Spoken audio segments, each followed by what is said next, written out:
प्रस्तुत प्राप्त प्रसंगी प्राप्त वेळेमध्ये चिंतन रूपी सेवेकरिता घेतलेला अभंग जगदवंदनीय विश्वमान्य श्रीमंत साधू वैराग्याचे महामेरू छत्रपती शिवाजी महाराजांचे गुरु असणारे या संपूर्ण जगाला वैराग्याचा मार्ग दाखवणारे आणि या संपूर्ण विश्वाचं कल्याण होण्याकरिता आपला देह अखंड झिजवणारे वितराग संपन्न साधू संत तुकाराम महाराज यांचा 4 चरणाचा उत्कृष्ट असा अभंगाच्या चिंतन रूपी सेवेकरिता घेतलेला असून अभंगाच्या माध्यमातून तुकाराम महाराज सांगतात की ज्या भाविकाने स्वतःच्या संसाराचा त्याग केला आणि त्याग करून त्या संसारातलं प्रेम बाजूला केलं आणि ती विश्वाला अर्पण केलं तशी माणसं देवाला आवडतात।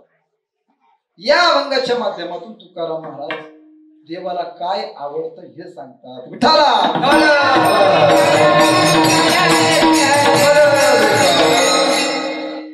अभंग सेवेकरिता घेतलेला आहे ते तुकाराम महाराज आणि तुकाराम महाराजाचा अभंग तुमच्या समोर मी सादर केला। त्या अभंगाच्या माध्यमातून तुकाराम महाराज सांगतात की देवाला काय आवडतं। विठाला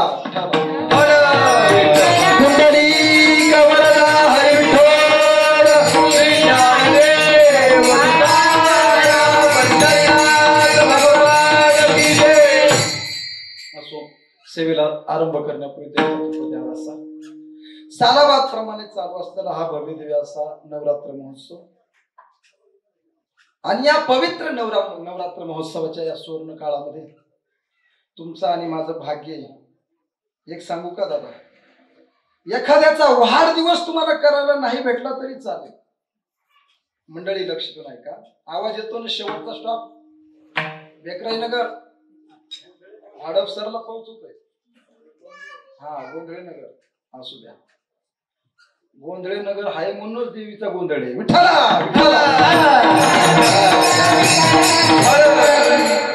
मी काय बोलू लागलो, एखाद्याचा वाढदिवस आपल्याला करायला भेटल हे काय लई मोठी गोष्ट नाही।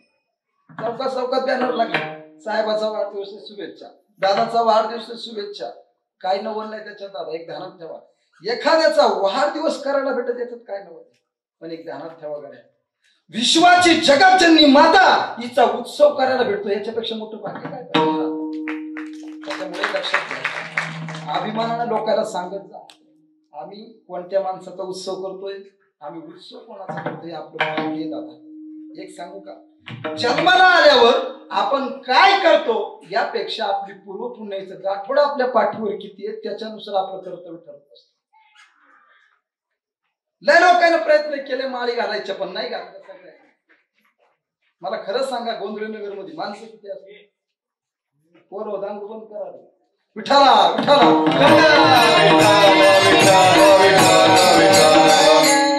थोडस मला शांत वातावरण द्या।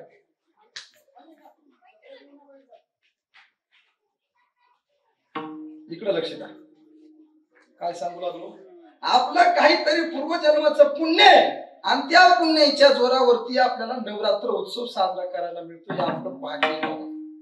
एक ध्यानात ठेवा गड्या, आपल्या बापाचा वाढदिवस आपण आपल्या हाताने केला का नाही मला माहित नाही, आपल्या आईचा वाढदिवस आपल्या हाताने केला का हे आपल्यालाही माहित नाही, पण एक ध्यानात ठेवा गड्या, ज्यांनी आपल्या मायबापाचा वाढदिवस साजरा केला नाही ना, ज्यांनी आपल्या माईचा वाढदिवस साजरा केला नाही ना, त्यांनी माझ्या 2 गोष्टी लक्षात ठेवा गड्या।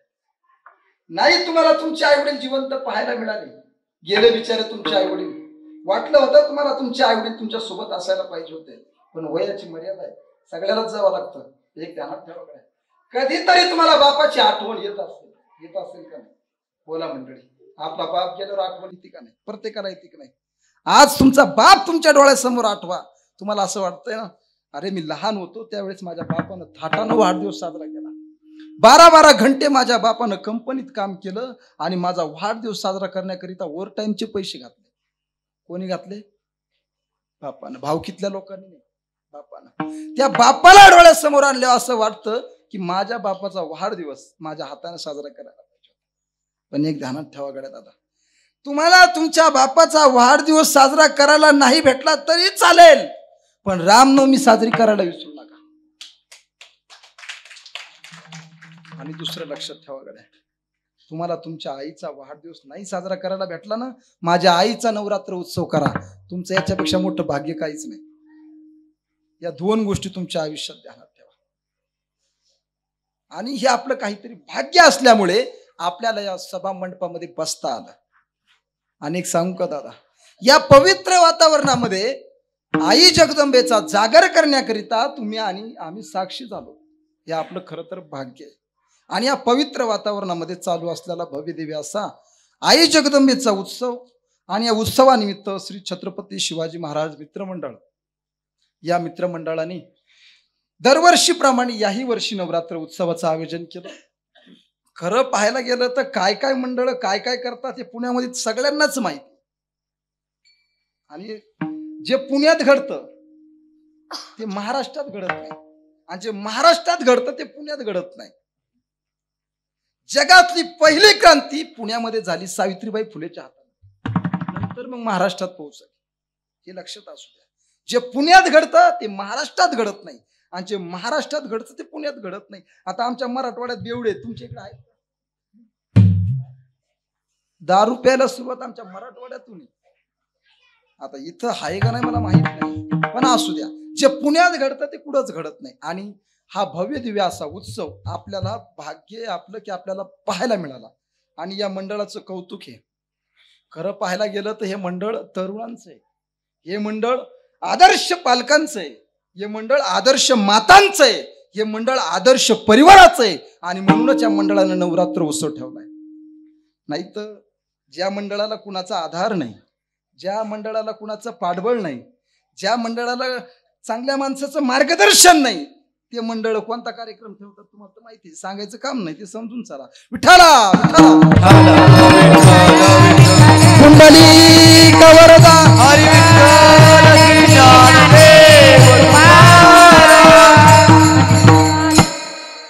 पवित्राचा उत्सव छत्रपती शिवाजी महाराज मित्र मंडळाने ठेवला. गोंधळे नगरांच्या माध्यमातून हा उत्सव आहे. खरं पाहायला गेलं तर मंडळ आणि या मंडळाला सहकार्य करणारे गोंधळे नगर परिसरातील सगळे नागरिक. एक ध्यानात ठेवा गड्या, कुठलंही मंडळ चालत असताना आपल्या सर्वांचे आशीर्वाद गरजेचे असतात. आणि तुम्ही सर्वांनी ते आशीर्वाद त्यांना दिले. आशीर्वाद म्हणजे समजेल ना तुम्हाला, तथास्तु नाही. आशीर्वाद म्हणजे काळ्या पिवळ्या नोटा. काळी नोट नाही निघाली अजून, काळी बाहेर गेली देशात, परंतु पिवळ्या लाल अशा प्रकारच्या नोटा देणं म्हणजे आशीर्वाद देणं. तर मग हा पवित्र आशीर्वाद तुमच्या सर्वांचा भेटला आणि त्यांच्या माध्यमातून हा सर्व व्यवस्थित असा परिसर झाला. या पवित्र वातावरणामध्ये नवरात्र उत्सव साजरा करत आहोत. मला वाटतंय वर्ष 31 जवळजवळ आपलं तप होऊन गेलं. 2 तप पूर्ण झाले. आणि एक वाक्य लक्षात ठेवा गड्या, ऐका. महिला मंडळ तुमच्यासाठी सांगतो, जे पोरं शाळा शिकतात त्यांच्यासाठी सांगतो. माणसांनी नाही ऐकलं तरी चालतं, पण ऐका. कोणत्याही गोष्टीचं फळ जर आपल्याला मिळवायचं असेल ना, तर त्या गोष्टीला तप पूर्ण करावं लागतं. काय बोला, काय करावं लागतंय? काय करावं लागतंय? बघा आता पटवून देतो मी तुम्हाला. तुम्ही जर अभ्यास करत असाल एखाद्या विषयाचा, तर एखाद्या विषयाचा अभ्यास 1-2 वर्ष नका करू, 12 वर्ष त्या विषयाचा अभ्यास करा. त्या विषयामध्ये तुम्ही ट्रेन होऊन जाणार. काय महाराज तुम्हाला सोपं करून सांगतो, 2 वर्षात पक्वादाचा कोणी भाषा होऊ शकत नाही.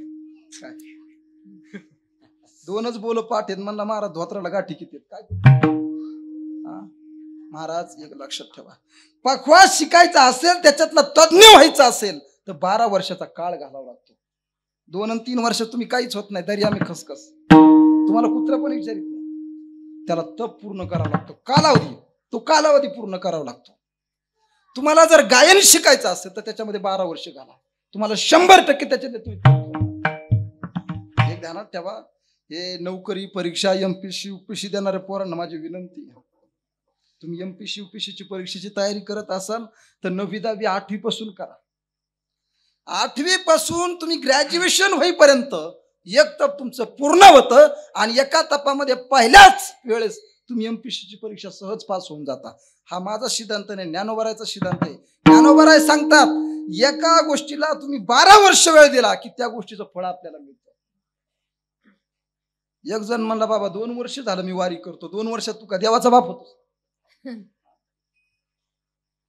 महाराज आयुष्य जे जाऊ लागतं, आयुष्य झिजावं लागतं, उगाच देव भेटत नाही. हा महाराज मला खरं सांगा, किती वाऱ्या केल्या देव भेटायला? हा एक सांगू का तुम्हाला, देव भेटायचा ना एक सोपा पर्याय लक्षात ठेवा गड्या. राजा जनक होता, आठवतंय तुम्हाला? राजा जनक होता, लक्षित नाही का? राजा जनकाच्या कानावरती बातमी आली, राजानं ऐकलं नाही. थोडासा स्वर लावा. राजानं ऐकलं नाही. हळूच राजा जप करीत होता, देवाच्या नावाचा उच्चार करीत होता, त्याचं भजन चालू होतं. तत्वज्ञानी राजा होता, वैराग्य संपन्न राजा होता. आणि विशेष करून सीतामातेचे कोण होते? बोला ना, वडील होते. हुशार आहेत गड्या तुम्ही. नाही तर शहरातल्या लोकांना हरिपाठ रिटर्न आहे, सोयीचा म्हणता येत नाही, आणि जे म्हणतात त्याला नीट म्हणू देत नाही. मग त्या राजा जनकाला आवाज दिला, आणि आवाज राजाच्या कानात पोहोचला नाही. राजा काय करीत होता? जेवण जप करीत होता, भजन करीत होता. राजाचं भजन चालू होतं, आणि भजन चालू असताना द्वारपालानं आवाज दिला, राजे आपल्या घराला आग लागली. कोणाला सांगायला ते? राजा जनकाला आग लागली सांगायला. तरी राजानं ऐकलं नाही. महाराज समाधी अवस्था भेटली, आणि त्या समाधी अवस्थेमध्ये राजाला कळलं सुद्धा नाही आपलं राज्य कधी जळून गेलं. मग काय केलं? त्या द्वारपालाला वाटलं आता राजाचं रक्षण करणे माझं काम आहे, म्हणून त्या द्वारपालानं काय केलं? असं हलवून धरलं राजाला हलिलं. मग राजाला जाग आली, आणि राजाला जाग आल्यावर राजाने विचारलं काय झालं? ते म्हणला, महाराज आता काय नाही झालं सांगा, आपलं अख्खं राज्य जळून गेलं तरी तुम्हाला जाग आली नाही. आणि बाई नवरात्र करीत ती, उपास धरीत ती, घाटापाशी जप करीत ती, शेजारीला भांडल्याशिवाय राहत काय फायदा हिचा उपास धरून? सकाळी लवकर उठत ती, झाडू दुसऱ्याच्या दारात नाही. करायचं काय मला सांगा ना तुम्ही? परिवर्तन नाही, मग उपास धरून काय फायदा? हा नवरात्रामध्ये परिवर्तन झालं पाहिजे. आणि एक लक्षात ठेवा गड्या, तुम्ही जर तुमच्या मुलांना संस्कार देऊ शकत नसाल, तुम्ही हजारो नवरात्री करा, तुम्हाला काहीच फळ भेटणार नाही. पहिली गोष्ट, तुमच्या मुलावरती तुम्ही संस्कार द्या, कारण तुमची मुलगी भविष्यातली पिढी आहे, तुमचा मुलगा तुमची भविष्यातली पिढी आहे. आणि तुम्ही उपवास करत असाल, मी उपवास करू नका असं म्हणत नाही, तुम्ही निराहार उपवास करा. उपवासाचं फळ जरा विशेष आहे. नवरात्रात उपवासाचा काय फायदा असतो मी तुम्हाला सगळं सांगणार आहे, फक्त तुम्ही लक्ष देऊन ऐका. आणि 2-4 मिनिटात नाही सांगणार, सविस्तर सांगणार. आतापर्यंत जेवढे कीर्तन झाले त्याने नाही सांगितलं ते सांगणार मी तुम्हाला, फक्त जरा लक्ष देऊन ऐका. आणि झोपायचं असेल तर घरी जाऊन झोपा. विठाला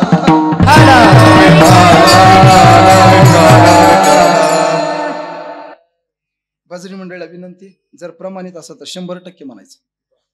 ऐका काय सांगू लागलो मी. नवरात्रचा उपवास, कुठल्याही गोष्टीला एक काळ जाऊ द्यावा लागतो. तो काळ गेल्यावर माणूस त्याच्यामध्ये यशवंत होतो. मग महाराज तुकाराम महाराजांच्या आयुष्यामध्ये एक काळ गेला बाबा, एक काळ गेला. तो काळ होता त्यांच्या तपश्चर्येचा, स्वतःची बायको अन्न करताना. तो काळ होता त्यांच्या त्यागाचा. स्वतःचा मुलगा स्वतःच्या डोळ्यात देखत नेला, स्वतःच्या गोठ्यातला. एक ध्यानात ठेवा दादा, स्वतःचा मुलगा वारला काही नवल वाटत नाही, स्वतःच्या घरातली माणसं वारली काही नवल वाटत नाही हो. पण एक ध्यानात ठेवा गडा, तुकोबाराय आयुष्यात कधीच रडले नाही, कधीच नाही रडले. एक सांगू तुम्हाला, बायको मेली तुकोबाराय रडले नाही, मुलगा मेला तुकोबाराय रडले नाही, गावानं गाढवावरून धिंड काढली तरी तुकाराम महाराज रडले नाही. पण जगासाठी गाथा निर्माण केला तो पाण्यात बुडला तुकाराम महाराज 14 दिवस रडल्याशिवाय शांत बसले नाही. हा तुकाराम महाराजांच्या आयुष्यातला इतिहास आहे. जगासाठी काहीतरी करतोय आणि त्याच्यात कोणी बाधा करीत असत तर तुकाराम महाराज 14 दिवस रडले. आणि एकही दिवस असा नव्हता की तुकाराम महाराजांच्या डोळ्याचे अश्रू आले नाही.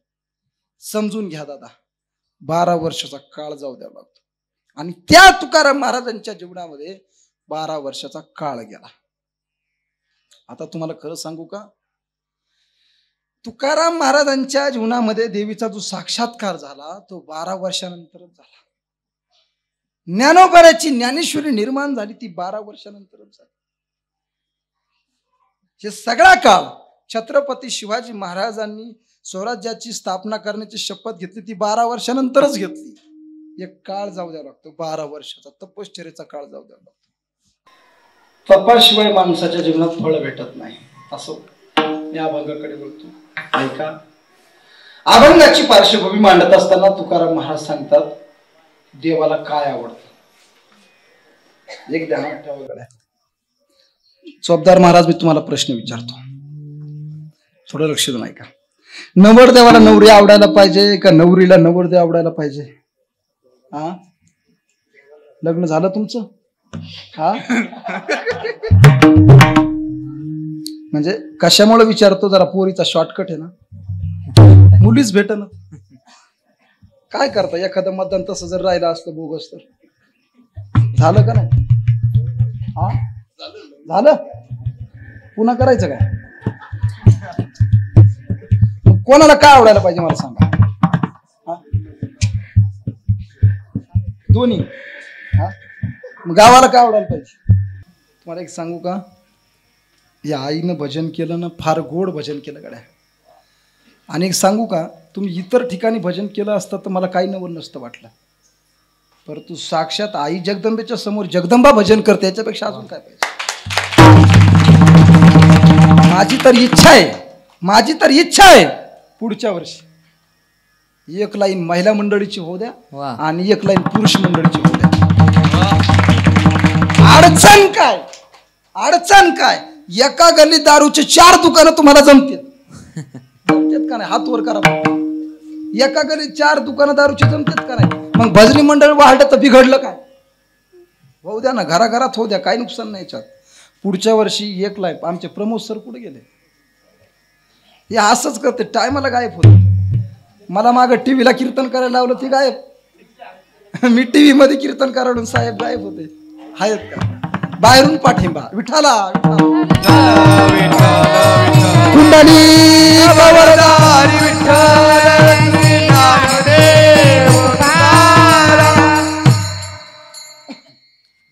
काय सांगू लागलो मी? थोडस लक्ष देऊन ऐकायचा. ह्या लाईनला महिला मंडळ असले पाहिजे. भविष्यात तुम्ही सहकारी घ्या. ते सांग, जो सेवेकरिता अभंग घेतलेला आहे तो तुकाराम महाराजांचा आहे. आणि तुकाराम महाराज सांगतात की देवाला काय आवडलं पाहिजे. इथं चाललं होतं. नवरदेवाला नवरी आवडायची का नाही हा नंतरचा विषय, पण एक सांगतो तुम्हाला. सगळ्या गावात वरडायला लागला की हे माझे आई वडील आहेत. कोण? मुलगा. सगळ्या गावात सांगायला लागला, हे माझे आई वडील आहेत, हे माझे आई वडील आहेत, मी अमक्या अमक्याचा मुलगा आहे. कोण सांगायलाय? पोरगा सांगायलाय. या पाटलाचा मी मुलगा आहे, या सरपंचाचा मी पोरगा आहे, या आमदाराचा मी मुलगा आहे. कोण सांगायले? ते पोरग गावात सांगायले पुऱ्या. पण एक ध्यानात ठेवा गड्या, त्या पोरानं म्हणण्यापेक्षा हा माझा बाप आहे, हे पोरानं म्हणण्यापेक्षा बापानं म्हणावं की हा माझा मुलगा आहे. काय बरोबर? उलट करून सांगू का? लोक म्हणतात आम्ही ह्या देवाचे भक्त आहेत, आम्ही तुळजापूरचे भक्त आहेत, आम्ही जेजुरीचे भक्त आहेत, आम्ही पंढरपूरचे भक्त आहेत. कोण म्हणते? लोक म्हणतात. पण लोकांनी असं म्हणण्याऐवजी देवानं म्हणलं पाहिजे की हा माझा भक्त आहे, तरच तुमची भक्ती सिद्ध होते. आणि मग देवाला कोण आवडतं? महाराज सांगतात अभंगाच्या पहिल्या चरणात. तुकाराम महाराज सांगतात की ज्या भक्ताने संसार सोडिला संसार माया तयावरी फार. म्हणजे ज्यानं संसार सोडला देव त्याला प्रेम करतो, देवाला तो सगळ्यात जास्त आवडतो. आता एक लक्षात घ्या, देवाला कोण आवडतं? तर ज्यानं संसार सोडला तो. आता मला सांगा, संसार सोडणं म्हणजे नेमकं काय हो? थोडंसं जड जाईल ऐकायला, पण 2 मिनिटात ऐका. संसार सोडणं म्हणजे काय? लेकर बाळ सोडणं काय? मग संसार म्हणजे काय नेमकं? संसार म्हणजे आपल्या संसारावरली जी आसक्ती असते ती आसक्ती आपल्याला सोडायची. डायबिटीज झाला म्हणून गुलाबजामुन बंद करणारे भरपूर लोक आहेत. काय? डायबिटीज झाला म्हणून गुलाबजामुन बंद करणारे भरपूर लोक आहेत. पण डायबिटीज नसताना गुलाबजामुन बंद करणारी महात्मे असते. त्यांना दात पडले म्हणला मी हरभरे खात नाही. अरे कसं काय जमायचं? महाराज सांगायला लागले, जवर रे तवर जम्बुक करी गर्जना, तवर त्या पंचानना नाही देखील. सगळं गाव हाडकुळं होतं, तब्येतच नव्हती कोणाची, सगळंच गाव. आणि त्याच्यात एक पहिलवान होता. कशात? एकच पहिलवान होता बरं का, एकच. तो अख्ख्या गावाला सांगू लागला, पठ्ठ्या पुढं कोणाचा दम नाही. कोणा पुढं? जे गाव हाडकुळ आहे. आणि एकच पहिलवान काय म्हणायलाय, अख्ख्या गावात पठ्ठ्या पुढं यायचा कोणाचा दम नाही. त्यानं विचार करायला पाहिजे, कोल्हापूरला जायला पाहिजे. हा, नाही जमलं कोल्हापूरला तर कमीत कमी भोसरीला तरी जायलाच पाहिजे. महाराज सांगायले, मी मनाचं नाही बोलत, तुम्हाला सोपं करून अजून सांगतो ना, ऐका जरासं, भजन करा. स्वतःच्या वीरत्वाची शान जर आपल्याला मांडायची असेल तर त्याच्यापेक्षा वर चढ झालं पाहिजे. कमी लोकात वासरात लंगडी गाय शान, हे जे आपण ऐकलं नाही तसं आहे. तर मग ऐका, देवाला ज्या माणसानं संसार सोडला ती लोक आवडतात. मग नेमकं संसार म्हणजे काय, तर महाराज सांगतात, संसार म्हणजे एकदा माणूस मेला की पुन्हा जन्माला, पुन्हा मेला की पुन्हा जन्माला, पुन्हा मेला की पुन्हा जन्माला, उपजते नाशे, नाशिले ते पुनरुपी दिसे, आयसे घटिका यंत्र जैसे परिभ्रमेगा. ज्ञानेश्वर महाराज सांगतात, पुन्हा जन्मन, पुन्हा मरण, पुन्हा जन्मन. आता तुम्हाला वाटतं का आताचा पहिला जन्म आहे आपला? नाही, याच्या आधी तुमचे हजारो जन्म झाले आणि त्याच्यानंतर तुमचा आता जन्माला काय कारण? येयम वापी स्मरणम भावम तेजतयंते कलेवरम. येयम वापी म्हणजे काय? येयम वापी म्हणजे येयम वापी स्मरणम भावम तेजतयंते कलेवरम. तेजतयंते म्हणजे काय? त्याग करते वेळी, सोडून देते वेळी, टाकून देते वेळी. कलेवरम म्हणजे काय? शरीर. शरीर टाकताना जी मनामध्ये इच्छा तयार होते तीच इच्छा पुढच्या जन्माला कारण ठरते. आणि मरणी जया जे आठवे तो तेची गती ते पावे, आणि तिची या गती साचपण. आता ऐका, एखादा माणूस मरता मरता मरता रामकृष्ण हरी म्हणला तर तो कोणाच्या घरात जन्म जाणार?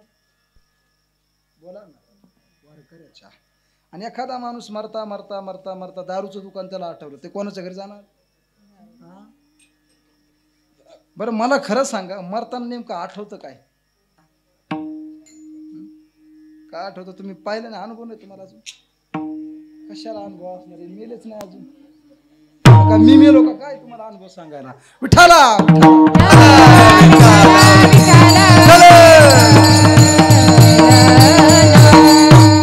मरणाचा अनुभव सांगता सुद्धा येत नाही.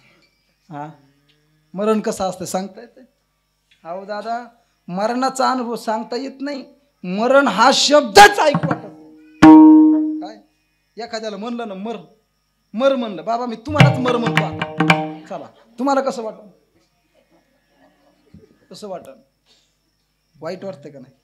बरं जाऊ द्या, हेच समजा त्याचं म्हणणं बाबा चला शेवटला का होईना 1-2 वर्ष जगायला पाहिजे, खरं आहे त्याचं, त्याला मर म्हणू नये आपण. बरं समजा मलाच कोणी मर म्हणलं तर कसं वाटत? मी माईक त्याच्या मुख्यात आधी घाली, जे मला मर म्हणलं का त्याला. बरं चला ठीक आहे, मला कीर्तन करायचं, मला बी वाटतं 4-5 वर्ष जगा, ठीक आहे जाऊ द्या, जगू द्या, मला काय अडचण नाही. बरं तुम्ही बसणाऱ्याला एखाद्याला मर म्हणलं तर पाकिट भेटायचं नाही ना कीर्तनाचं. सगळे लोक गाठतात. म्हणजे आगा मर हा बोलणं सहाती आणि मेल्यावरी रडती. म्हणजे मर हा शब्द सुद्धा लोकांना ऐका वाटत नाही. मग मरायचं दुःख किती वाईट असेल. अनेक ध्यानात ठेवा, मरणं म्हणजे संसार आणि जन्मनं म्हणजे संसार. आता नेमकं मरताना जे दुःख होत आहे आणि जन्मताना जे दुःख होतं ते सारखंच आहे, ह्याच्यात काहीच बदल नाही. फक्त एवढं आहे, आपण जन्मलो की जगाला आनंद आहे आणि आपण मेलो की जगाला दुःख आहे. मला खरं सांगा, ज्या टायमाला आपला जन्म झाला त्या टायमाला आपण दुःखी होतो आणि जग आनंदी होतं. पण ज्या टायमाला आपण मरत होतो त्या टायमाला आपण आनंदी असायला पाहिजे का नाही? आपण दुःखी होऊन मरतो. एक ध्यानात ठेवा गड्या, तुम्हाला मरायचंय ना, बिनधास्त मरा. पण एक लक्षात ठेवा गड्या, मरताना काकडा हरिपाठ पाठ करून मारा, तसे मरू नका. नाही कळालं? एवढ्या उशिरा कळाल्यावर कीर्तन करावं तरी काय? तुमचे प्रमोद सर अख्ख्या महाराष्ट्राला ट्रेनिंग देते तर श्रोत्यांनी टाळ्या कशा वाजवा, आणि नेमकं त्याच्याच गावात पाखरं हिंडायला. खरंय, आमचं बार्शीला कीर्तन झालं महाराज, एका वाक्याला टाळ्या. आणि ते समजायला लागन ना. काय काय लागन समजायला? काय लागतंय? काय लागत नाही समजायला? अक्कल म्हणा ना. समजायला अक्कल बी लागन. ज्ञानेश्वर महाराज सांगू लागले ऐकायला सुद्धा लोक हुशार लागतील. काय काही लोक ऐकून बहिरे असतात. त्याला ऐकू येतं पण ते हटकून बाहेर येतं. सोंग येतं हटकून. म्हणजे ऐकायला सुद्धा काय लागतंय? हुशारकी लागते. त्याला भाग्य लागतं. अनेक ध्यानात ठेवा गड्या. तुम्हाला देवाची पूजा नाही करता आली तरी चालेल. माझं लक्ष देऊ नाही का? जरा लक्ष देऊ नाही का? थोडं गोड वाक्य आवडलं तर टाळी वाजवा. तुम्हाला देवाची पूजा नाही करता आली तरी चालेल. तुम्हाला नवरात्रीच्या आरतीला जरी नाही येता आलं तरी चालेल. पांडुरंगाच्या दर्शनाला नाही जाता आलं तरी चालेल. पण कीर्तन मात्र ऐकता आलं पाहिजे. कारण ज्ञानेश्वर महाराज सांगतात तैसा मनाचा मारून करिता आणि इंद्रियासी दुःख न देता येथ मोक्ष असे ऐता श्रवणा माझी. मला सांगा मंडळी, भागवत कोणी कोणी ऐकले? हात वर करा बरं. भागवत हा बऱ्याच लोकांना ऐकलं. पण राजा परीक्षित कोणत्या वारीला गेलता? बोला ना. राजा परीक्षित कोणत्या धामाला गेला? राजा परीक्षित कोणत्या नवरात्रीत गरबा खेळू लागला? काय करू लागला राजा परीक्षित? काहीच नाही. राजा परीक्षितने काय केलं महाराज? आहो अजूनाची या पांती परिसनया योग्य होती. म्हणजे काय? ज्ञानेश्वर महाराज सांगायला लागले त्यानं फक्त ऐकलं. आणि जो माणूस ऐकल का तो मोठा होईल. बरं का ध्यानात ठेवा.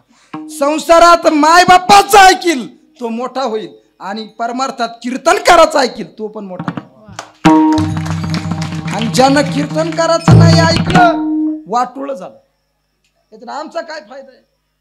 ज्याचं त्यानं वाटोळ केलं. एक जण एसटीत बसला आणि एसटीत बसल्यावर कंडक्टर म्हणला साहेब मला हडपसरचं तिकीट द्या. साहेबांना हडपसरचं तिकीट त्याला काढून दिलं. आणि हडपसरला उतरण्याऐवजी पुढे उतरलं दलिंदर माहितीये का? पुलगेटवर.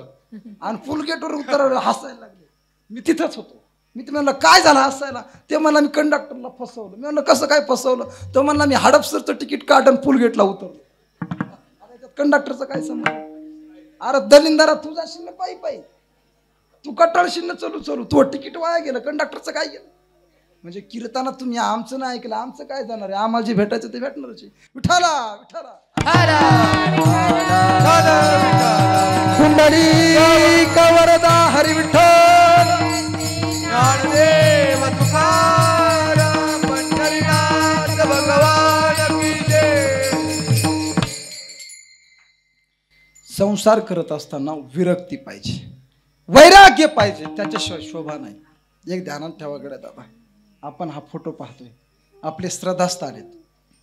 मला त्यांचं नाव माहित नाही पण जागोजाग त्यांचा फोटो पाहिला. याच्या व्यक्ती कोणत्या दर्जाची, या व्यक्तीचा दर्जा काय, या व्यक्तीला मान सन्मान किती असेल या परिसरात.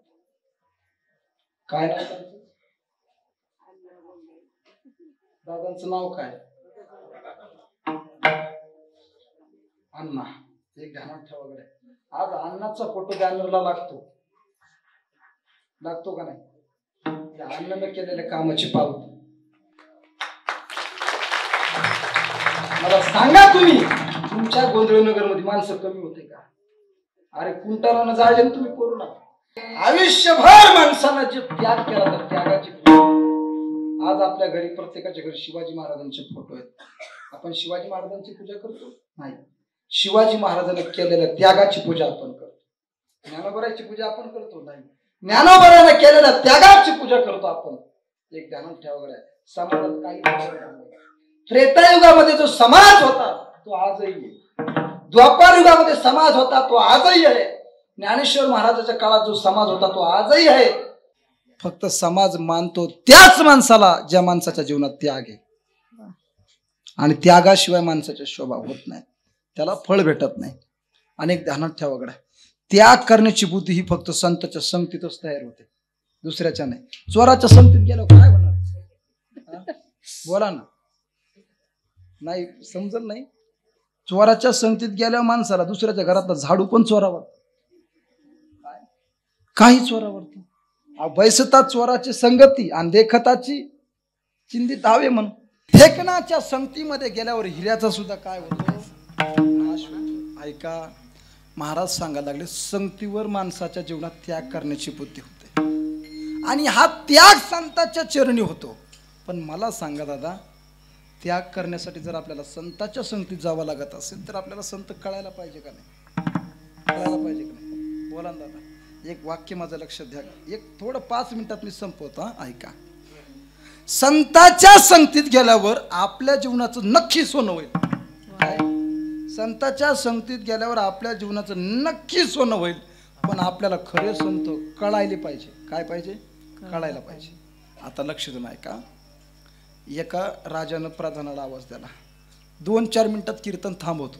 लक्ष देऊन ऐका. एका राजानं प्रधानाला आवाज दिला, प्रधानजी. प्रधानानं आवाज ऐकला आणि राजापाशी आला. म्हणला, बोला राजे. त्या प्रधानाचा आवाज ऐकल्यावर राजाने सांगितलं, प्रधान आपल्या राजवाड्यामध्ये जा. प्रधान म्हणला, मी राजवाड्यातच उभा आहे, बोला.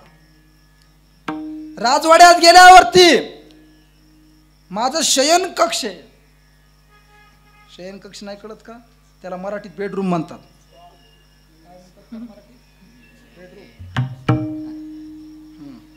माझ्या शयन कक्षामध्ये जा आणि माझ्या शयन कक्षामध्ये लोखंडाचं कपाट आहे आणि लोखंडाच्या कपाटामध्ये लोखंडाची पेटी आहे आणि त्या लोखंडाच्या पेटीमध्ये परिश ठेवलेला आहे, तो घेऊन या. प्रमोद सर काय म्हणला? लोखंडाचं कपाट आहे आणि लोखंडाच्या कपाटात लोखंडाची पेटी आहे आणि त्याच्यात काय ठेवलेलं आहे? परिश ठेवलेला, ते घेऊन ये. प्रधान हुशार होता. प्रधानानं गाथा ज्ञानेश्वरी वाचलेली होती. प्रधान वारी करीत होता. राजाला काय घेणं? प्रधान म्हणला, राजा मला येडं गिडं काढलं का काय? तू मला येड्यात काढायला तू का? तर तू सरकाला का? तुझ्या गोळ्या संपल्या? काय बोलायला लागला तू? राजा म्हणला, मी काही बोलून तुला काय करायचं? राजा बोले तर आले. राजा म्हणला, ही कोणती दिशा आहे? मला जर खालतं वरतो, कोणती दिशा आहे? पश्चिम. राजा म्हणला, ही पूर्व दिशा आहे. तर पूर्व दिशाच मान्यच करावं लागेल. राजाच्या मनात आल्यावर काही होऊ शकतं. राजा म्हणला, आजपासून कीर्तन करायला पगारी चालू झाल्याच. राजाच्या मनात आल्यावर काही होतं. राजा म्हणला, आरक्षण द्यायचं नाही. काय संबंध आहे? बोला. त्याची इच्छा आहे. राजाच्या मनात जे येईल ते होतंय. राजा म्हणला, हे बघा, मोठा माणूस मूर्ख जरी असला ना, लोक त्याचं गोड गोड ऐकतात. काय? एक वाक्य लक्षात ठेव, एक थोडंसं वाक्य इथं हे आठवण करून द्या मला कोणीतरी, मी कुठं थांबलोय. ऐका, श्रीमंताच्या लोक शिव्या खातात पण गरिबांना रामराम केलेला घेत नाहीत. घेत नाहीत लोक, अजिबात घेत नाहीत. एखादा गरीब म्हणला ना, साहेब काय चाललं हो तुमचं? तब्येत कशी आहे तुमची? काय चाललंय तुमचं? तब्येत कशी आहे तुमची? बघणार सुद्धा नाही, सरळ मानवर करून जाणार. याला अटॅकचा झटका यावा, लवकर कडूला. मान पण खाली करीत नाही, बघत पण नाही कोण बोलला आपल्याला. आणि इथं आणि नेमका त्याला एखादा मोठा माणूस भेटा, साहेब मी आलो. साहेब तुला विचारित सुद्धा नाही. एक ध्यानात ठेवा गड्या, जीवन जगायचं नाही तुम्हाला. लक्ष देऊन ऐका. गरीबाला बोलत चला आणि श्रीमंताला टाळत चला. मोठे होता तुम्ही, याच्यापेक्षा वेगळं काही नाही. तुम्हाला मोठं व्हायचं ती ही गोष्ट पाळा. आता सांगा, कुठं थांबलो तुम्ही?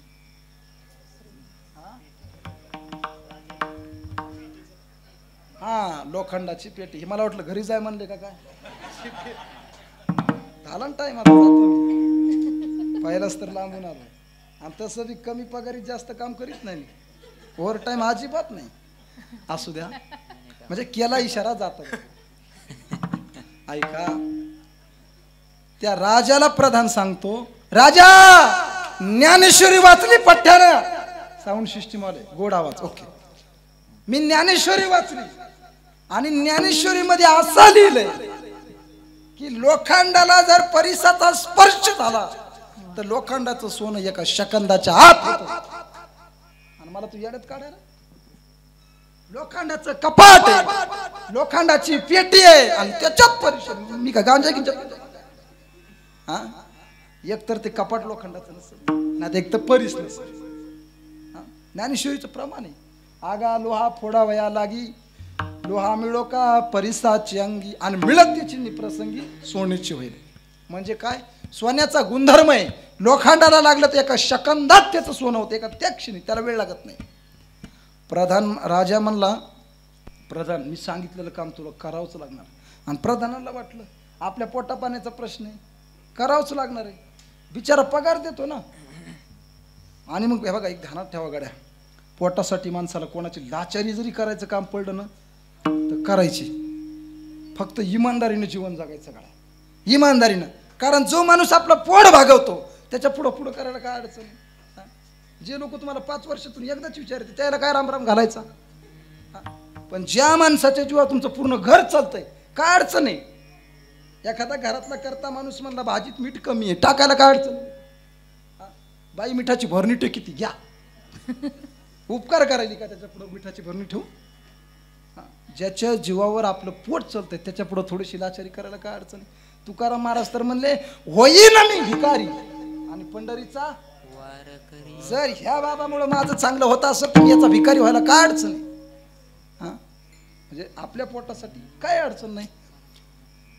प्रधान म्हणला ठीक आहे जाऊ दे. पण प्रधान हुशार होता.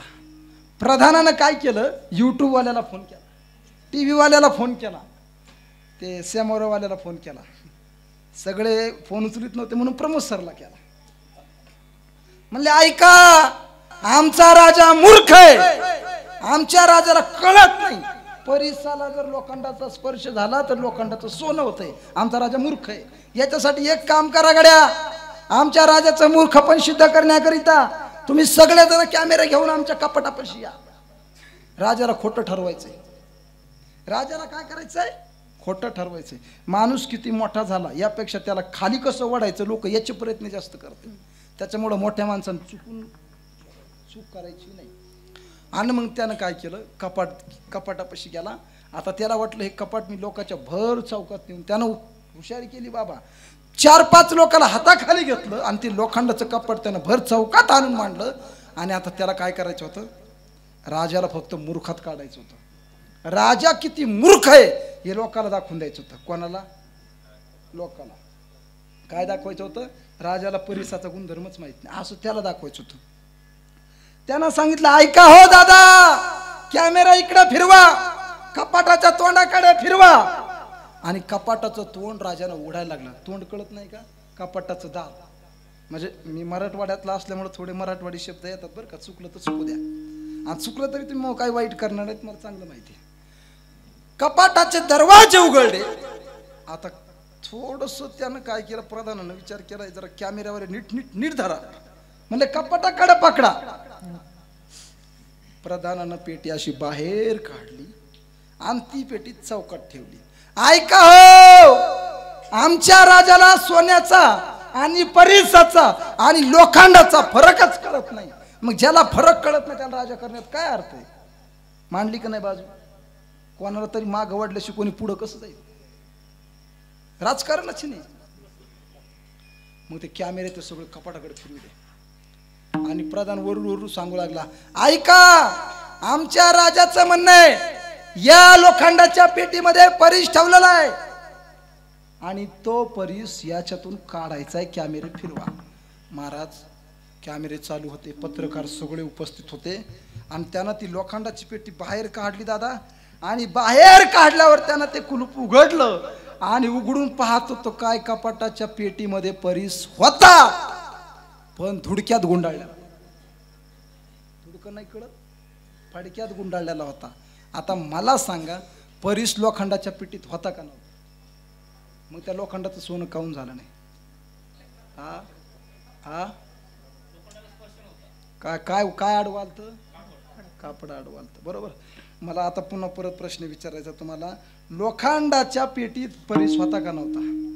होता ना, बोलत चला. होता का नव्हता? होता. मग लोखंडाचं सोनं का नाही झालं? कापड अडवाल. बरोबर. आपल्या घरामध्ये वारकरी संप्रदायाची माळ होती का नव्हती? आपल्या परिसरात ज्ञानोबा तुकोबा होते का नव्हते? आपल्या परिसरात वारकरी संप्रदायातले ज्येष्ठ संत होते का नव्हते? तरीही आपल्या आयुष्याचं सोनं का नाही झालं? कारण फरक पडदा आडवा होता, कपडा आडवा होता. आणि एक कपडा आडवा असल्यामुळं, आणि कपडा म्हणजे कोणता? माया. कपडा म्हणजे ममता, कपडा म्हणजे अहंकार. हा जोपर्यंत तुम्ही बाजूला करत नाही तोपर्यंत तुमच्या आयुष्याचं सोनं होत नाही. अभंगाच्या दुसऱ्याच्या भगवान परमात्म्यासाठी संसाराचा त्याग करावा लागतो. असो, नवरात्र उत्सव चालू आहे आणि आई जगदंबेचं काहीतरी ऐकण्यासाठी इथं आपण आलो होतो. त्याच्यामुळे थोडं का होईना देवीचं सांगा अशी माझी इच्छा होती. बऱ्याच दिवसापासून इच्छा होती. ज्या दिवशी मला तारीख दिली का त्या दिवशीपासून माझ्या मनात इच्छा होती तुम्हाला थोडंसं देवीचं काहीतरी सांगावं. आणि मला याची पूर्ण कल्पना आहे.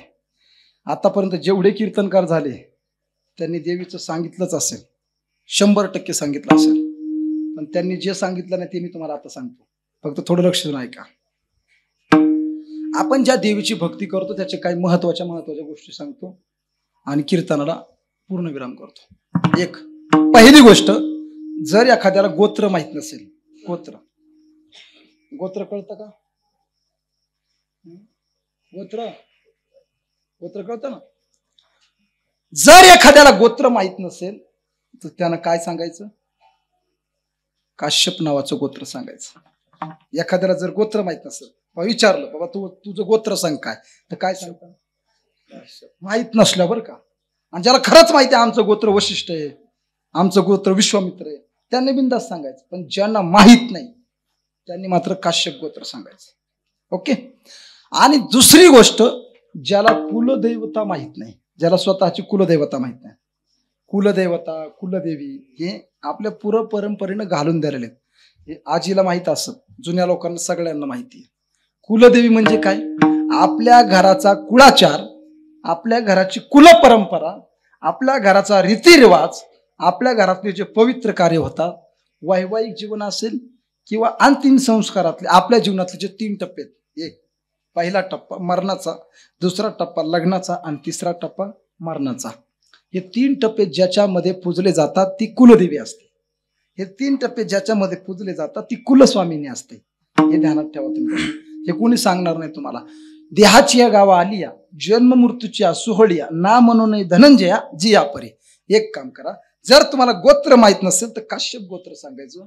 आणि दुसरी गोष्ट, तुम्हाला जर कोणी विचारलं तुमची कुलस्वामिनी कोण आहे, म्हणजे तुमची कुलदेवी कोण आहे, तुमच्या घरात कुलदेवी असते प्रत्येकाच्या घरी. हे देवघर असतात ना, प्रत्येकाच्या घरी देवघरामध्ये अशी चपट्या चांदीच्या पत्र्याचे देव असतात. प्रत्येकाच्याच घरी असतात. त्या चपट्या चांदीच्या पत्र्यामध्ये जे देव असतात का, ती असते कुलदेवी, ती असते कुलस्वामी. आणि एक ध्यानात ठेवा, जर तुम्हाला तुमची कुलदेवी माहिती नसेल, कुलदेवी, तर तुम्ही सरळ बिनधास्त नाव सांगायचं तुळजाभवानीचं. काय म्हणायचं? आमची देवी कोण? तुळजाभवानी. माहित नसेल तर बरं का. नाही तर प्रत्येकाची देवी वेगवेगळी, प्रत्येकाला ज्या त्या भागानुसार कुलदेवी ठरलेली त्या त्या पद. आता मला वाटतं तुमच्या इथं जवळ कोणती तरी देवी आहे. काय नाव देवीचं? हा, तर ती बऱ्याच लोकांची काय आहे? कुलदेवी आहे. बऱ्याच लोकांची, इथल्या बऱ्याच लोकांची असेल सुद्धा बी ती कुलदेवी आहे. आमच्या तिकडे ते याच्याकडे चतुर्शिंगीकडे ती बऱ्याच लोकांची काय आहे? कुलदेवी. मुंबईकडल्या लोकांची मंबादेवी काय? कुलदेवी. म्हणजे माहूरकडल्या लोकांची काय? माहूर कुलदेवी. अशा बऱ्याच लोकांची कुलदेवी असते. पण ज्या लोकांना कुलदेवी माहित नाही त्यांनी काय सांगायचं? तुळजापूरची तुळजाभवानी. हे त्यांना सांगायचं. तुमच्या माहितीसाठी सांगायला. ज्याचे लग्न नाही झाले त्याने ध्यानात ठेवा. म्हणजे विवाह नोंदणी स्थळावर तुम्हाला एक कामी देताना, आणि त्याच्याशिवाय पर्यायच नाही. हा, आणि जर तुम्हाला कुलस्वामिनी तुळजाभवानी सांगायचं, आणि जर तुम्हाला तुमचा कुलदेव माहित असेल, कुळातला बी देव असतो ज्याच्यामुळे आपले कुळाचार चालतात, तर ते कुलदेव जर तुम्हाला माहित नसेल तर जेजुरीचा खंडोबा सांगायचा. काय सांगायचा? बिनधास्त जेजुरीचा खंडोबा सांगून टाकायचा. आणि पहिली गोष्ट, या 3 गोष्टी आपण आपल्या आयुष्यात पाळायच्या. कुळाचार, कुलधर्म आणि कुलदेवी.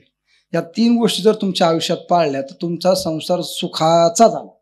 तुम्हाला त्याच्यासाठी वेगळे प्रयत्न करावे लागणार नाही. आणि दुसरी गोष्ट, आपल्या आयुष्यामध्ये जीवन जगत असताना आपण ज्या जगदंबेचा उत्सव करतो त्या जगदंबेची थोडीशी माहिती तुम्हाला असायला पाहिजे. आपल्या भारतामध्ये देवीची 51 शक्तिपीठ आहेत. किती? तशी भागवतामध्ये वेगळी सांगितली, पद्मपुराणात वेगळी सांगितली, स्कंद पुराणात वेगळी सांगितली. भागाभागात फरक असतो, पण माझ्या वाचनात जे आलं ते वेगळं आहे. आणि मग 51 का 52 शक्तिपीठ आहेत. आणि ती शक्तिपीठ पूर्ण भारतामध्ये, आणि त्याच्यातले 3.5 शक्तिपीठ महाराष्ट्रात आहेत. कुठे आहेत? महाराष्ट्रात. हे आपलं सगळ्यात मोठं भाग्य आहे. पहिलं शक्तीपीठ तुळजापूर. ओके. दुसरं शक्तीपीठ माहूरची रेणुका माता. आणि तिसरं शक्तीपीठ कोल्हापूरची अंबाबाई. महालक्ष्मी नाही, अंबाबाई. महालक्ष्मी नंतर झाली, आधी अंबाबाई.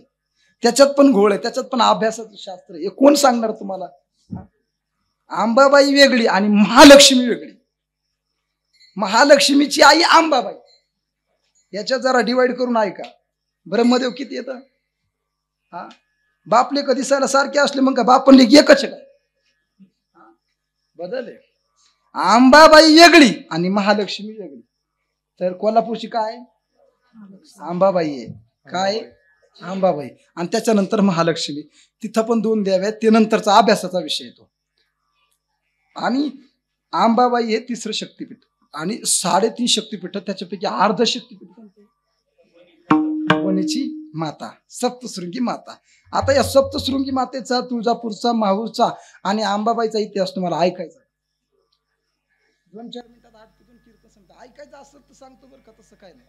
हा, ऐकायचं ना. भजन करताना का विठोबार कुमार हो रघुमाई हो बार कुमाई हो बार कुमाई हो बार कुमाई हो बार कुमाई हो बार कुमाई हो बार कुमाई हो बार कुमाई हो बार कुमाई हो बार कुमाई हो बार कुमाई हो बार कुमाई हो बार जय जय हो बार कुमाई हो बार कुमाई हो बार कुमाई.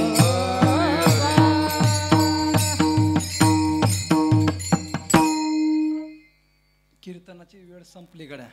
ऐका. पहिलं शक्तीपीठ आहे तुळजापूर. त्याची महती सांगतो. ज्या लोकांना वाटत असेल जीवनामध्ये मला काहीतरी यश मिळावं, काय, त्या लोकांनी तुळजापूरच्या तुळजाभवानीची पूजा करायची. महाराष्ट्रामध्ये एवढी मोठी मुघलांची राजवट होती तरी सुद्धा छत्रपती शिवाजी महाराजांनी स्वराज्य स्थापन केलं. ही कोणाची कृपा आहे? तुळजाभवानीची कृपा आहे. म्हणजे ज्याला यश पाहिजे त्यानं कोणाची पूजा करायची? अहो, रामाला स्वतःची बायको सापडत नव्हती. कोणाला? रामाला. तुमच्या गावातला राम नाही, कुठला? रामायणातला. सापडत नव्हती. बिचारे रामचंद्र प्रभू त्या वनामध्ये आले आणि त्या वनामध्ये रडत होते, माझी सीता कुठं सापडल, माझी सीता कुठं सापडल, माझी सीता कुठं सापडल, अशी चर्चा करीत होते. त्या टाइमाला आई तुळजाभवानी प्रसन्न झाली आणि रामाला वरदान दिलं की तुझी सीता लवकर सापडल. म्हणजे देवाला सुद्धा वरदान देण्याची ताकद आहे. ती कोण आहे? तुळजाभवानी. या तुळजाभवानीचा इतिहास फार मोठा आहे. याच्यावरून तुम्ही समजून चाला. आता चला पुढे सांगतो शॉर्टकट मध्ये. आणि ज्याला वाटत असं आम्ही आमच्या आयुष्यामध्ये वाईट चुकीचं कर्म केलंय, खूप चुकीचं कर्म केलंय, खूप पाप आमच्याकडून झाले, त्या लोकांना काय करायचं? माहूरच्या रेणुका देवीची पूजा करायची. काय थोडं तुम्हाला महात्म्य सांगायला बरं का, दृष्टांत वगैरे काय नाही. आपण कीर्तन ठरवून आणत नाही. मी लोकांसारखा कीर्तन पाठ करून करीत नाही. मला जे ईश्वराच्या कृपेनं जे ओघावते शब्द येतात त्यानुसार बोलतो मी. पोपट पंच कीर्तनकार नाही. ज्याला वाटत असेल की आमच्या आयुष्यात खूप पाप झालंय, मी सुनाला लय त्रास द्यालाय, असं ज्याला त्याला इमानदारीचा प्रश्न बरं का, असं मनाला खरंच वाटत असेल मी लय सुनाला त्रास द्याला, मायामुळे कदरून सुनानं अंगावर राखील ओतून घेतलं, असं ज्या बाईला वाटत असेल त्या बाईनं कोणाची पूजा करायची? रेणुका मातेची. रेणुका मातेची जे माणसं पूजा करतात त्या माणसाच्या जीवनामध्ये केलेलं पाप नष्ट होतं. आणि ज्या माणसाला यशस्वी व्हायचं त्यानं तुळजापूरचं काय करायचं? ओके. आता तुम्हाला दुसरी गोष्ट सांगतो. पोरं, ज्याला वाटत असेल मी बलवान झालं पाहिजे, ज्याला वाटत असेल मला दीर्घ आयुष्य भेटलं पाहिजे, त्यानं वणीच्या सप्तशृंगी मातेची पूजा केली पाहिजे. त्याशिवाय पर्यायच नाही. लक्ष्मणाला शक्ती लागली होती आणि शक्ती लागल्यावर हनुमान, हे कोणी सांगणार नाही तुम्हाला, त्याच्यामुळं सांगतो, हे फुकट सांगायलोय, लक्षात देऊन ऐका. सांगित नाही ना, येतच नाही तर सांगते ना काय. आलं पण पाहिजे सांगायला. मारुती रायानं सप्तशृंगी मातेची आराधना केली आणि सप्तशृंगी माता प्रसन्न झाली आणि प्रसन्न झाल्यावर रामचंद्राचं जे काम होतं, स्वामी काज तू गुरु भक्ती आहे ना, ते काम पूर्ण करण्याकरिता सप्तशृंगी मातेनं वरदान दिलं आणि ते वरदान दिल्यामुळेच रामचंद्राचे जे लक्ष्मण बंधू होते त्यांचा प्राण वाचला हनुमंताकडून. म्हणजे ज्याला वाटत असेल आपल्याला शक्ती मिळावा, ऊर्जावान व्हावा, शक्ती आपल्या अंगामध्ये संचारावा, अशा लोकांनी सप्तशृंगी मातेची पूजा करायची. आणि राहिलं तिसरं, ज्याला वाटत असेल आमच्या घरातलं दारिद्र्य नष्ट व्हावा, ज्याला वाटत असेल आमच्या घरातली गरिबी नष्ट व्हावा, आमच्या घरात धन धान्य संपत्ती सुखशांती आयुष्यभर नांदाव, त्यानं महालक्ष्मीची पूजा करायची. कोणाची करायची? आता हे लक्षात आलं का 3.5 शक्तिपीठ कशासाठी? उगाच तुम्ही सैलानीला पळायले, उगाच तुम्ही शिर्डीला पळायले. मी ह्या देवाच्या विरोधात नाही, पण मी वारकरी संप्रदायाचा पाईक असल्यामुळे मी आपल्या शास्त्रामध्ये जे देव मान्य आहे त्या देवाचं मी तुमच्या पुढे नाव घाले. त्यामुळे सांगतो, हेंदरी सेंदरी दैवते कोण पूजिती भूत खेते. ज्या देवाच्या माध्यमातून आपलं कल्याण होत नाही त्या देवाचा उल्लेख करायचा तरी कशाला. म्हणून तुम्हाला सर्वांना हात जोडून विनंती आहे, आपलं कल्याण ज्या देवाच्या माध्यमातून होतं त्या देवाचं आपण भजन केलं पाहिजे. श्री छत्रपती शिवाजी महाराज मित्रमंडळ या मित्रमंडळातर्फे हा कार्यक्रम आयोजित होता. या कार्यक्रमाकरिता प्रमोद जयसिंगराव रणवरे आणि तेजस प्रकाश अण्णा गोंधळे, श्री मधुकर कामते आणि श्री सोपानदादा गोंधळे या 4 खांबांनी हा कार्यक्रम आयोजित केला. आणि या कार्यक्रमाकरिता हे 4 खांब खूप महत्त्वाचे आहेत. या 2-4 जणांनी मिळून हा कार्यक्रम यशस्वी करण्यासाठी प्रयत्न केलेत आणि तुमच्या सर्वांचं सहकार्य त्यांना भेटलं त्याबद्दल मी तुमच्या सगळ्यांचा मनापासून आभारी आहे. कार्यक्रमाचे जे आयोजन समिती आहे आणि सुंदर असे साऊंड सिस्टीम वाले दादा, युट्यूब वाले सगळे तुम्ही सुंदर आवाज द्याला. तुमचं नाव रफिकच का? हा, वा, याला म्हणतात माणूस. नुसता माणूस नाही, खानदानी माणूस म्हणते त्याला. कशामुळे माहितीये का? माणसानं मराव पण आपलं कर्तव्य सोडून. काय मराव माणसानं पण आपलं कर्तव्य सोडणे. जे काम भेटलं ते इमानदारीने करा. तुम्ही चोराला कुठं न्या, तो खिस्सा कापल्याशी गपची बस. त्याला मंदिरात न्या, त्याला लग्नात न्या, कुठं न्या. आणि जे जेवणारा असतं का त्याला 10 खाऊ घाला, ते पोटभर जेव. त्याला काही घेऊन नसतंय. खानदानी असं माणसानं कोण्या बी कामात पाकिट कमी भेटू नाही तर जास्त भेटू, कीर्तन 2च घंटे करायचं. म्हणजे हे माया आलं तुम्हाला हसू येतं म्हणून घेतलं थोडं चालता चालता. सुंदर असे साऊंड सिस्टीम वाले दादा, दोन्ही युट्यूब वाले नाव माहीत नाही पण फार सुंदर तुम्ही शूटिंग केली, त्याबद्दल मी तुमचा मनापासून आभारी आहे. बाबा तुम्ही पण विना घेतला, तुमचा मी मनापासून आभारी आहे. बाल कलाकार सगळ्यांच्या चरणी माझा दंडवत. तुमचे पण मनापासून आभारी. इथून तिथून मला सांभाळीत आणलं. हे सगळे टाळकरी माझ्यासोबत आलेले माझे जिवलग मित्र, संगीत विशारद रवी महाराज, आमच्यासोबत आलेले माझे मामा आणि माझे मामा आणि त्यांची सर्वांची उपस्थिती या ठिकाणी लाभली, त्याबद्दल मी तुमचा सर्वांचा मनापासून आभारी आहे. सुंदर अशी बाबा पखवाज वाजवतात, गोड हात आहे गाड्या तुमचा आणि एवढा सुंदर हात आयुष्यभर राहावा हीच मी देवाच्या चरणी प्रार्थना करतो. आणि विशेष करून या कार्यक्रमाकरिता पुरुषापेक्षा महिलांची संख्या मला जास्त वाटली, त्यामुळे मी तुमच्या सर्वांच्या चरणी साष्टांग दंडवत घालतो. कीर्तनामध्ये जे काही तुम्हाला पटलं असेल, जे पटलं असेल ते तुम्ही घ्या, स्वीकारा. आणि जे वाईट असेल त्याची अजिबात चर्चा करू नका. जे चुकला ना महाराज, चुकू द्या, ते महाराजाची चूक आहे. पण तुम्ही काय घ्यायचं ते तुम्ही ठरवा. चांचूचे खणस आहे आणि तो नेने राजहंस आहे. राजहंसासारखा स्वभाव असला पाहिजे. चांगलं घ्या, वाईट घेऊ नका. आणि जे वाईट आहे ते माझ्या पदरात घाला. सुंदर अशी सर्वांची उपस्थिती मला भेटली. मला वाटलं नाही पुण्यामध्ये एवढे लोक ऐकायला भेटतील.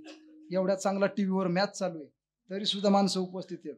आता मॅचच्या नादात लोक याला पण जाईन, याला म्हणजे कळलं केला, बऱ्याच गोष्टी सरळ समजतात. असो, चला तुमच्या सर्वांची मी क्षमा मागतो. काही चुकलं असेल, न्यूनते पुरते अधिकते सरते करून घ्यावे तुमते हे विनवित असे. काही चुकलं असेल तर माफ करा. सगळेजण आयोजन समितीच्या चरणी विनम्र अभिवादन आणि माता जगदंबेच्या चरणी सेवा समर्पित. विठ्ठल जय जय.